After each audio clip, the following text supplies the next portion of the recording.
Warning, this program depicts potentially dangerous scientific experiments which are being performed by professionals under controlled conditions. You should not attempt to recreate or reenact any of the experiments seen on this program. To do so would be effing stupid. Today on It's Effin' Science, we're hacking into science to use sweet, sweet sugar to blow things up real good. We'll finally answer the question, what's worse, driving while texting or driving while seriously hammered? And we're going to build a better anti-theft device, Effin' Science style.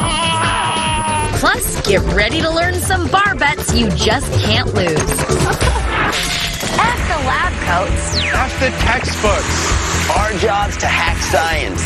To make your life easier. To win a bar bet. To impress your friends. Or just for the hell of it. It's not science. It's effin' science.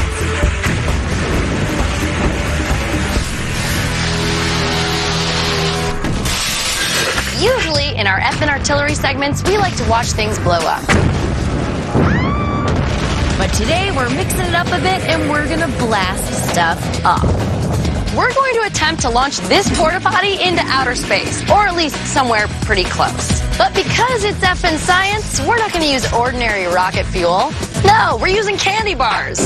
That's right, a candy bar.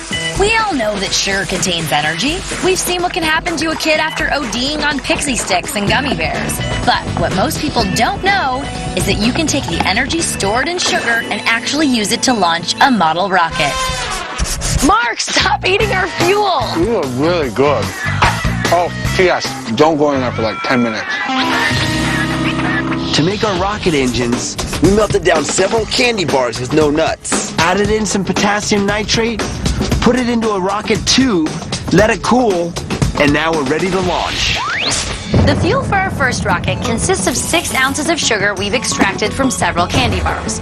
Sugar contains an enormous amount of stored energy, and when it burns, it makes an excellent propellant. We're adding potassium nitrate to the sugar to act as an oxidizer, something that quickly frees up the oxygen locked in the sugar molecules to make it burn at a faster rate.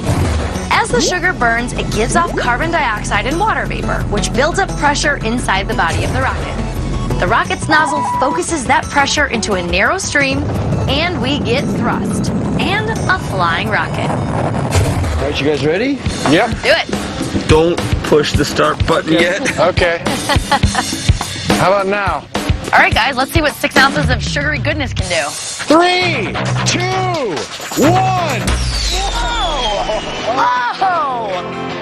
Where'd it go? Oh, there it is. Man, that went high. Our rocket is outfitted with a special camera so we can get an idea of the view up there. With the sugar from just 2 candy bars, we were able to send this sweet rocket 500 feet into the air. Get it? Sweet rocket? You know, because of all the sugar-fueled stuff. All right, so that was pretty cool, but this is effin' science, and that was just 6 ounces of sugar. We can do better. How about 10 pounds? For this next round of rockets, we're gonna up the octane a little bit. I'm gonna use pure granulated sugar instead of a candy bar and add some maple syrup to the mixture. We've switched to pure sugar because it's a hell of a lot easier than melting a truckload of candy bars. We're also adding maple syrup to the solid fuel mixture to prevent it from cracking. Because if it cracks, it will create an explosion. A delicious but dangerous explosion.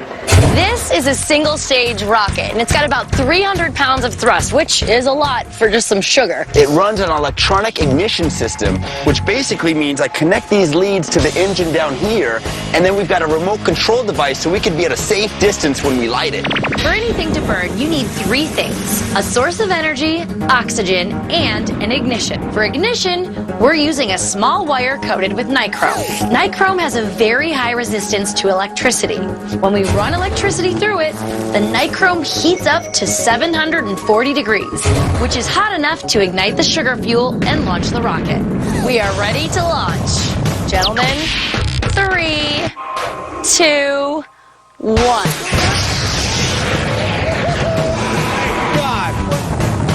It's gone. Oh, there it is. I see it. Wait. Up there. All right, let's Let's go chase it. The top speed of our rocket was 400 miles per hour, and it hit an altitude of 6,000 feet. And we found it over a half a mile from where we launched it. I see it, dude. You see it? Woo! Awesome, man. Wow, it's really hot. It smells like buttered popcorn. Thanks to our Effin Science reimagining of rocket fuel, with using just sugar, we were able to launch 2 rockets far into the sky. Now it's time to blast the crapper up there. Oh, and a porta potty. All right, Mark, time to go into orbit. Oh, man. Are you sure this is safe? Yeah, it's totally safe. For me, I'm going to be like way over there. Wait, what? What? Turns out getting off in a bathroom isn't just for George Michael anymore. For the last rocket, we used 2.5 pounds of sugar, about 300 pounds of thrust. We're going to up the ante by using 10 pounds of sugar or 1,200 pounds of thrust. This should give us enough thrust to propel the 200-pound porta potty. Who knows how far into the sky? So the wind's picking up, so we have got to launch this thing right away. Mark, are you ready? Do I at least get a helmet? What did he say? He said yeah. Man. 5, I love you guys. 4, You can have my computer, Angie. 3, Chad, you can have my pet hamster. 2, bye, Mark!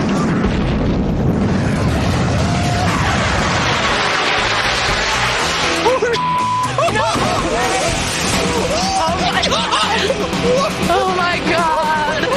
Oh my god! I love that it just flipped. It was like a roller coaster. Just to be clear, I know that Mark obviously chickened out before the porta potty liftoff. And seeing how this thing came down, I can't say I blame him. Hey, what are you guys looking at? Hey! Oh my god! Look at this! I would have been obliterated! No, if you had a helmet on, you would have been fine. Well, it didn't make it into orbit, but it went pretty high. Certainly did. Coming up, we used some Effin Science to build a badass anti-theft device. And texting while driving versus drinking and driving.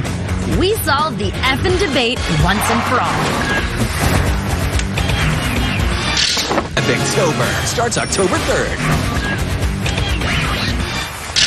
This is the Effin Challenge, where we take dares from you, our viewers. Today's letter comes from Not Mark in LA, who writes, somebody's always breaking into my ride and stealing my stuff. Can you show me how to protect my car from thieves? Really? Not Mark from LA? Man, come on! You know how many Nickelback CDs I've had stolen out of my car in the past month? All of them, Angie. All of them. Car alarms. Many of us have them. All of us hate them. The first car was stolen way back in 1896. And a mere 2.5 decades later, the car alarm was invented. Okay, you're probably saying, car alarms? Where's the science in that? We'll lose the tune, folks. Sit back and watch as we hack science to make a better anti-theft device. My device is up first. And Mark doesn't know it, but he's going to be my guinea pig. Mark, try to steal my car. Dude, I've already proved that no one listens to the sound of a car alarm. Oh, I think you'll be surprised by mine. All right, whatever.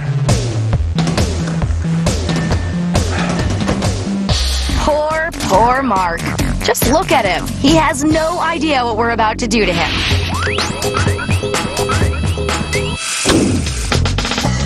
Okay, plug your ears.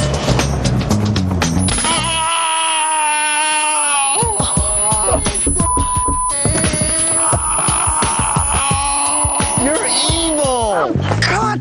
Ah! What is that? Oh, just a little something I like to call ultrasonics. The what? Ultrasonics! You guys aren't hearing the me. Okay, here's the science. A lawnmower puts out 90 decibels. Ultrasonics can generate 148 decibels of ear-busting fury at a very high frequency. This plays havoc on the inner ear, which controls the body's equilibrium, causing nausea and disorientation. It can even incapacitate someone, say a car thief. We rigged the car with our very own ultrasonic anti-theft system. Here's how it works. Once the device is triggered, it creates electronic tones and signals and amplifies them to 148 decibels, which is way past the human pain threshold. Add in nausea and disorientation, and no matter what, any car thief is totally screwed. Now that's an Effin anti-theft system. Next up, Chad has figured out a way to hack into a cell phone to make a car alarm. This is a phone-activated kill switch. I put a cell phone inside here and connected 2 leads to the vibrator motor of the cell phone. Those leads connect to a closed relay up here. So now I insert our phone-activated kill switch into the fusible link line. Now this line is found from the main battery leads over here. Splice in phone-activated kill switch. So now when I call the cell phone, the vibrator mode will open the relay and kill the car. Mark, go ahead, take the car. You guys know I'm not a car thief, right? Take it. Easiest car I've ever stolen, man. See ya. First button kills the car. Second button locks him in. What happened? Okay, since we've been so darn mean to Mark, we let him try and come up with his own car alarm hack. Dude, your system's whacked. What? You can't even drive away in your car because there's a thief locked in it. Now my system in my car is foolproof, amazing, and guaranteed that it will never be stolen. It's not something dumb like an ejector seat, is it? Damn it! That's exactly what it is. Mark's ejector uses a tank filled with 150 pounds of compressed air mounted in the trunk. A 1-inch pipe runs from the tank to under the front seat. Attached to the bottom of the seat is a slightly larger pipe that fits over the pipe coming from the air tank. When Mark presses his remote control, a special valve opens on the tank, sending a powerful stream of air through the pipe, which literally blows the seat right out of the car. 3, 2, 1.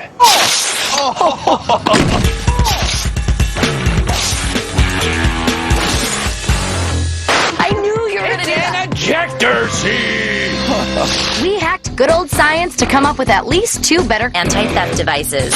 And Mark's idea. Come on, man, that was awesome. It was pretty cool. When we come back, texting and driving and drinking and driving, we dive into the ugly effing truth.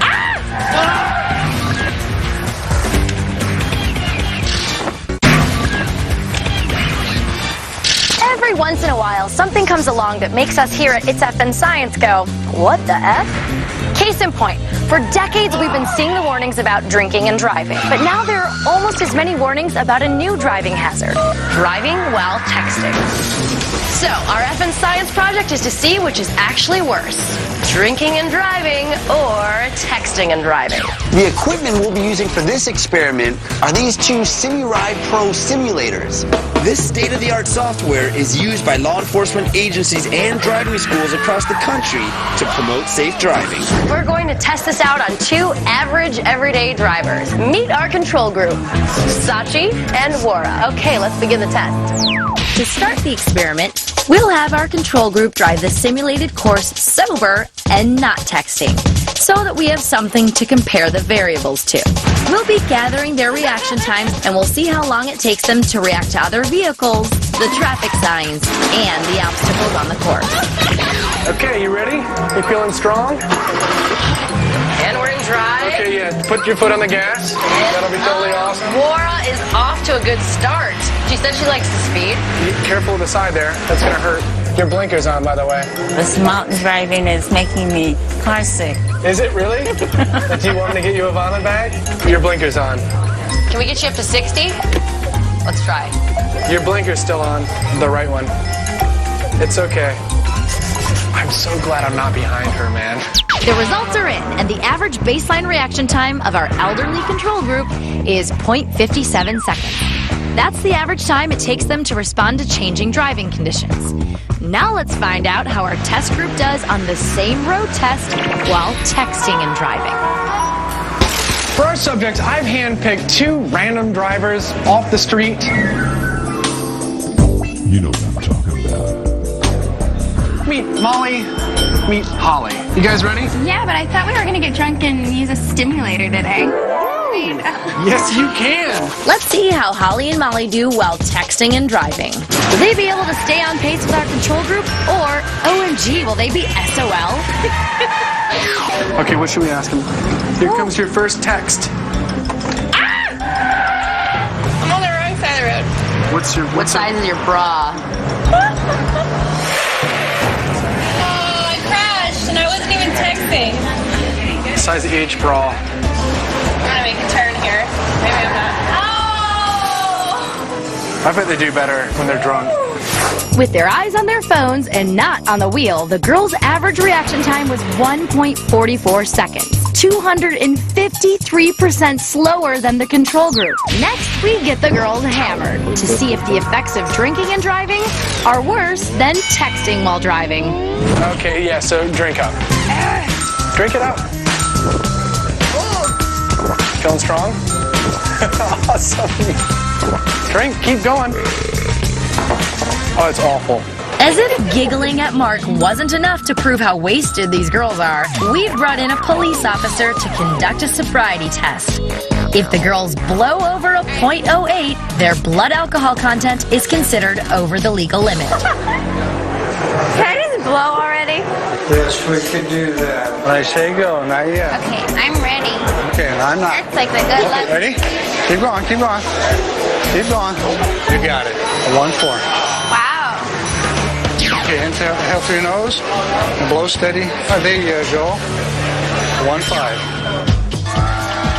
You're intoxicated. Me too. The girls are officially plastered and ready to drive. Okay, so enjoy this, because this is the only time you can legally drive as intoxicated as you both are. Unless we get caught. How does this All right, let's do it. This is scary. How do you know when there's... Where are we? Are we at the same spot? Did you crash again? The girls' average reaction time while driving totally smashed is 1.36 seconds, 14% faster than their reaction time while texting, but still 239% slower than our control group, concluding that driving while texting is actually more dangerous than driving while drinking. The reason driving while texting is worse than driving while drunk is due to muscle memory, or the ability of the nervous system to memorize or perform motions automatically. You utilize your muscle memory while driving, and it's basically like driving your car on autopilot. But when you text while you're driving, you're essentially turning that autopilot off. When you're drunk behind the wheel, even though your motor skills may be impaired, you can still rely on muscle memory to get you where you're going. Which, FYI, if you're driving drunk, is jail. Girls! Neither one of you should drink or text and drive ever again. So is it time for the stimulator test? Wrong show. When we come back, step up to the bar and get ready to learn some effin' science bets you can't lose. How good are you at blowing?